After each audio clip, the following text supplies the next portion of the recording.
전 예수님.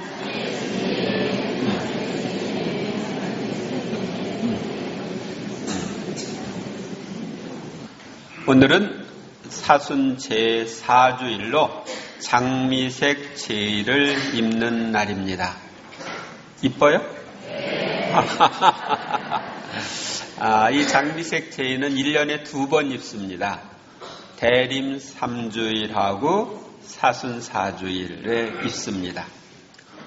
장미색 제의를 입는 이유는 사순절을 시작하면서 자신의 죄를 뉘우치고 희생과 극기의 생활을 3주간 하다가 이제 잠시 쉬어서 주님이 우리를 구원해 주신 기쁜 소식을 생각하는 주일이기 때문입니다. 완전한 기쁨을 나타내는 색은 흰색인데 사순절이기 때문에 흰색과 자색의 중간색 장미색의 제의를 입는 것입니다. 그래서 오늘의 독서와 복음의 주제는 구원의 기쁨입니다. 첫째로 오늘 제1 독서에서는 이스라엘 백성들이 하느님의 말씀을 듣지 않고 우상을 숭배하고 역겨운 짓을 하면서 하느님의 집을 부정하게 만들었다가 이제 갈대아 임금에 의해서 예루살렘이 점령되고 다 파괴되고 유배 생활을 갔었는데 그들이 거기에서 회개했을 때 하느님이 이제 그 나라를 멸망시킨 페르시아 임금 키루스에게 다시 고향으로 돌아가서 예루살렘을 건축하고 예루살렘 성전을 짓고 거기에서 살도록 그들을 올라가게 허락하는 칙령이 나옵니다. 오랫동안 그렇게 살다가 집으로 돌아가니까 얼마나 좋겠어요. 기쁜 소식이죠.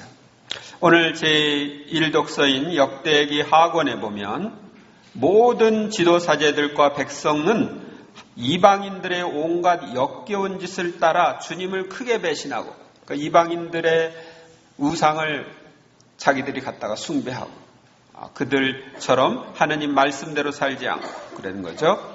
주님께서 친히 예루살렘에 성별하신 주님의 집을 부정하게 만들었다. 즉 그런 죄 속에서 주님의 집에 가면 주님의 집을 부정하게 만드는 거죠. 또 주님의 집에 그런 우상을 갖다 놓고 숭배하면은 그렇게 되는 거죠.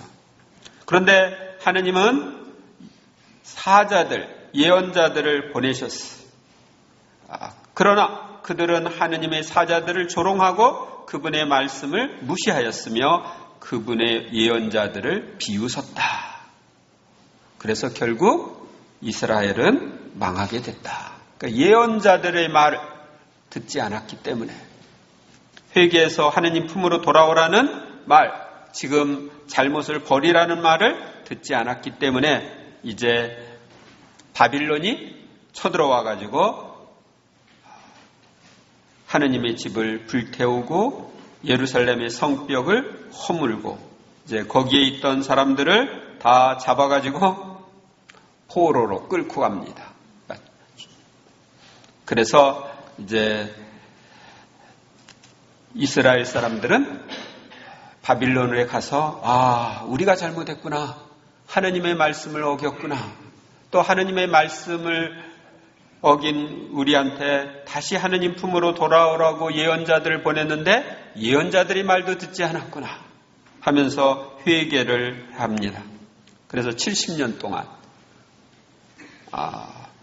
종노릇을 했는데 이제 페르시아라고 하는 나라가 바빌론을 공격해서 멸망시킵니다. 바빌론은 지금 어디에 있느냐면 이라크 지역에 있던 나라입니다. 근데 페르시아가 다시 일어난 건 지금 이란 쪽에 있는 페르시아가 이제 바빌론을 공격해서 바빌론이 망하니까 그 페르시아 임금이 이제 바빌론의 포로로 끌려왔던 이스라엘 백성들을 돌려보내면서 이렇게 직서를 반포합니다. 페르시아 임금 키루스는 이렇게 선포한다. 주 하늘의 하느님께서 세상의 모든 나라를 나에게 주셨다.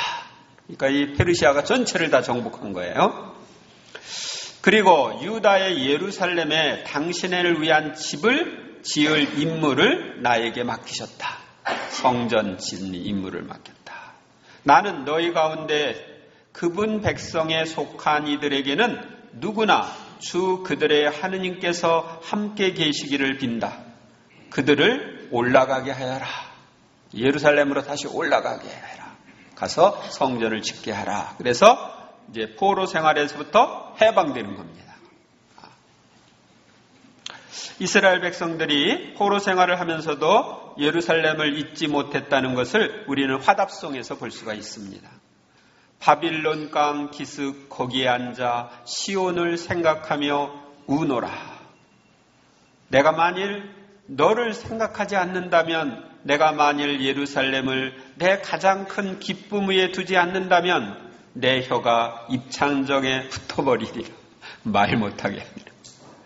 그러니까 유배 생활 가운데서도 예루살렘을 그리워하고 그저 하느님의 집을 그리워하던 그들에게 하느님께서는 새로 페르시아 임금 키루스가 거기를 이제 점령해서 왔을 때 그의 마음을 움직여서 다시 돌아가는 일이 있게 되는 것입니다. 둘째로 오늘의 복음은 죄를 지은 인간을 구원하기 위하여 하느님께서는 당신의 외아들을 보내주셔서 그를 믿는 이들에게는 영원한 생명을 주신다는 기쁜 소식을 전해줍니다. 모세가 광야에서 뱀을 들어올린 것처럼 사람의 아들도 들어올려져야 된다. 어떻게 들어올려져요? 저 십자가에 들어올려지는 거예요. 믿는 사람은 누구나 사람의 아들 안에서 영원한 생명을 얻게 하려는 것이다. 예수님이 우리의 구원자로 우리를 대신해서 십자가에 못 박혀 죽었다고 하는 것을 믿고 받아들이면 죄를 용서받고 영원한 생명을 얻을 수 있다. 천국에 갈 수 있다 하는 거죠. 하느님께서는 세상을 너무나 사랑하신 나머지 외아들을 내주시어 그를 믿는 사람은 누구나 멸망하지 않고 영원한 생명을 얻게 하셨다. 하느님께서는 아들을 세상에 보내신 것은 세상을 심판하시려는 것이 아니라 아들을 통하여 구원을 받게 하시려는 것이다.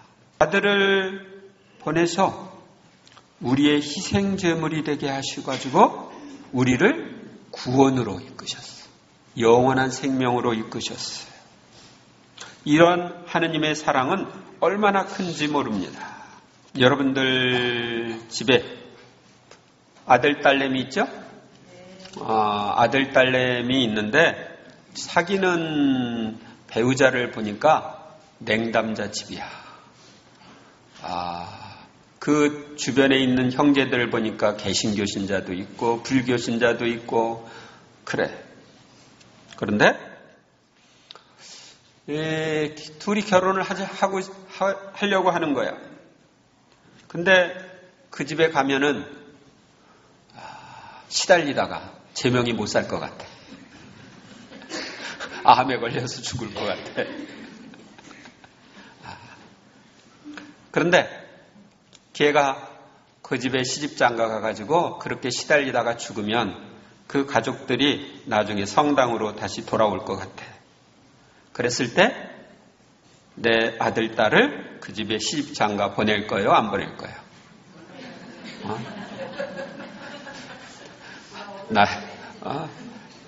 만약 내가 보낸다면 내 아들, 딸보다 그 집을 더 생각하는 거고 안 보낸다면 내 아들, 딸이 우선이야.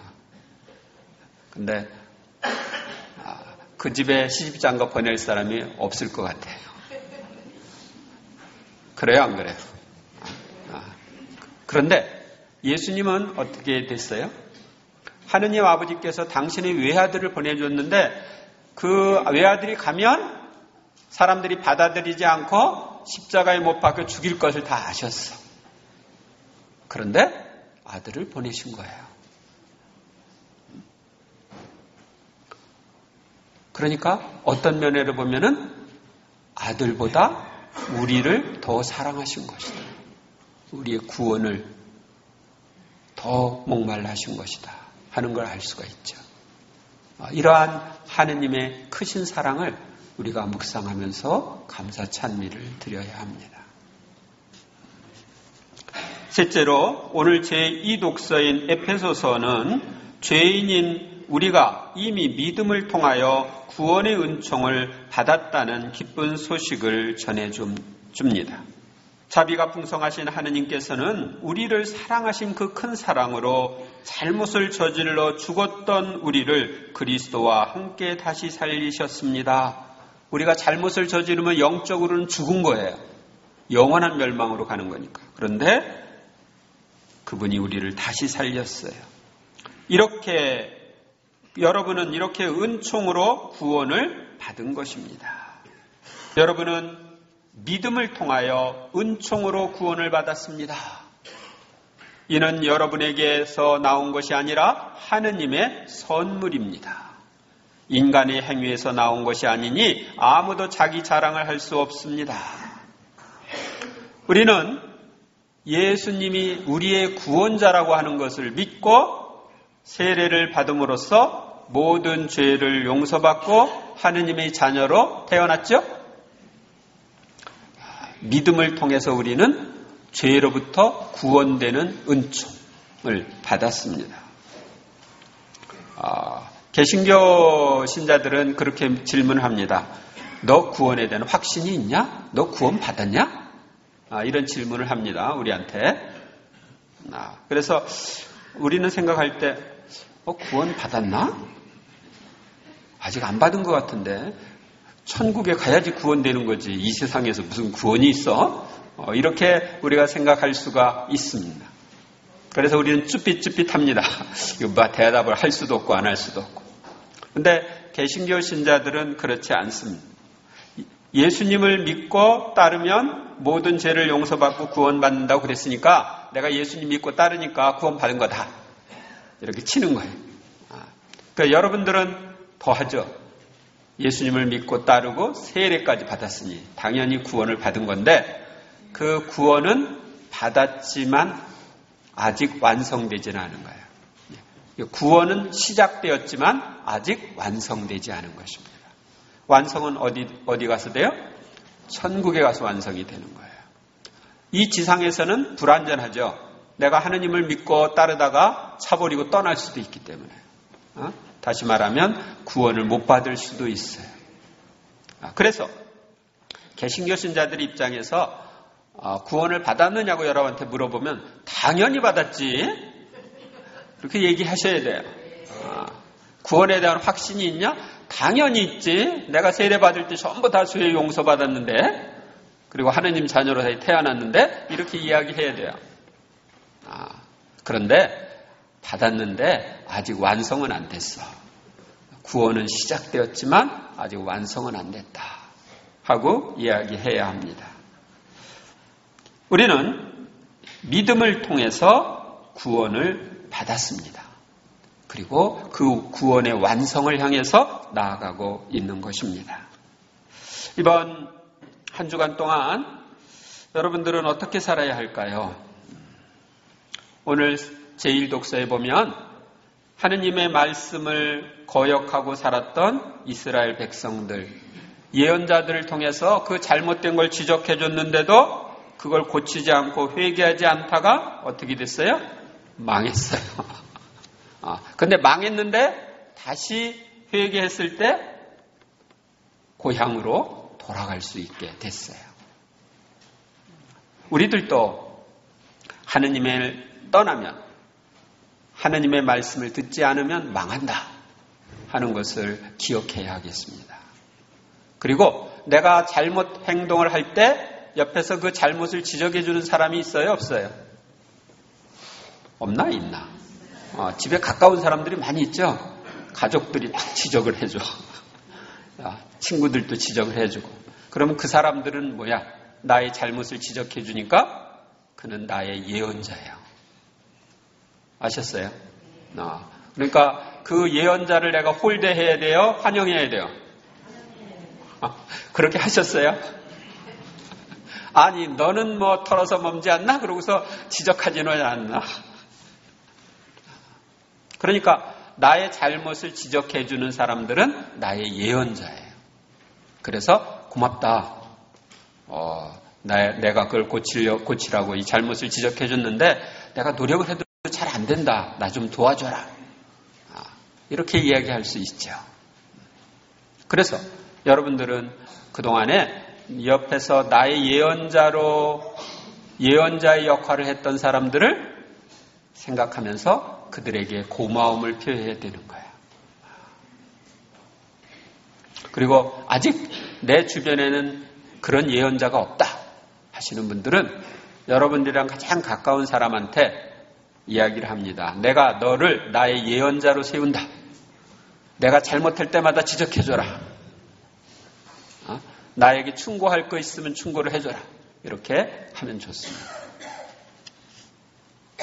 그리고 내가 잘못이 있다는 것을 알 때 빨리 고해성사를 통해 그 죄를 없애야 되겠죠? 그래서 다시 주님 품으로 돌아와야 되겠어요. 지금 냄당 중에서 고통을 겪고 있는 사람들이 빨리 회개해서 주님 품으로 돌아올 수 있도록 기도해야 하겠습니다. 그리고 오늘 복음에 나오는 것처럼 당신의 외아들까지 제물로 내어주신 하느님의 사랑을 생각하면서 그 사랑에 감사하는 기도를 바쳐야 하겠습니다. 아울러 주님이 믿음을 통해서 은총으로 나를 구원해 주셨음을 감사드리면서 감사의 표현으로 하느님 자녀다운 선행을 해야 합니다. 다시 말하면 하느님 사랑과 이웃 사랑의 삶을 살아야 합니다.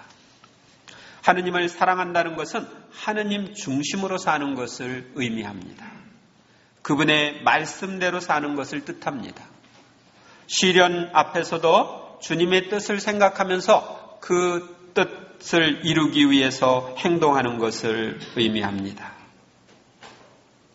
이번 한 주간 동안 나는 수많은 죄를 용서받은 사람으로서 하느님께 감사하면서 하느님 자녀답게 하느님 사랑과 이웃 사랑에 더욱 힘쓰는 한 주간이 되시기를 바랍니다.